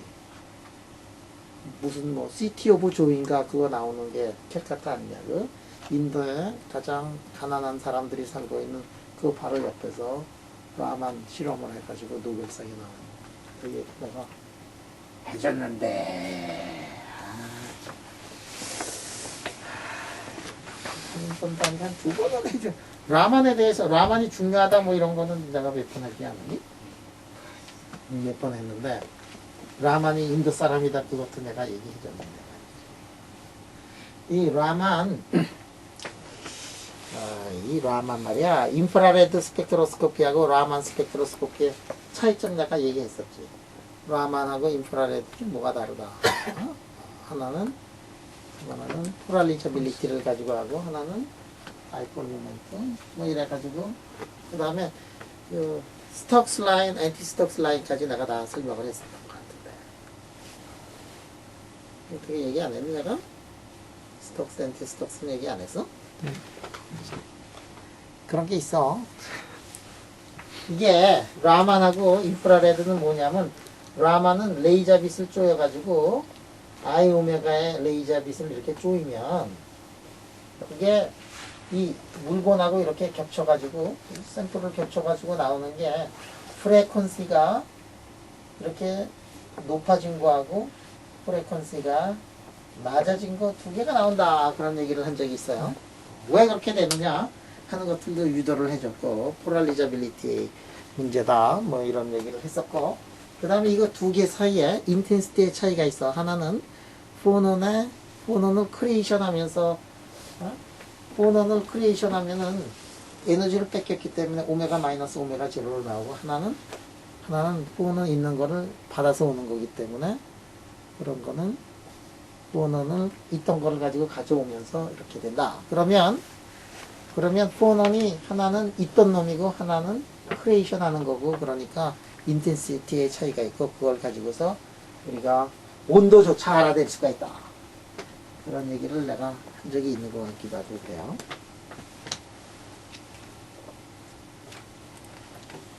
자, 조금만 더 하고 이제 끝내겠습니다.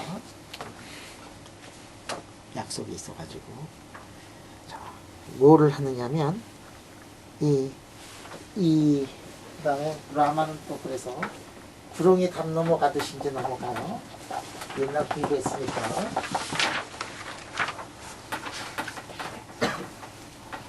그 다음에 이 빛하고 전자의 스펙트로스코피가 조금 다르다. 그게 이제 책에 나와요. 빛을 가지고서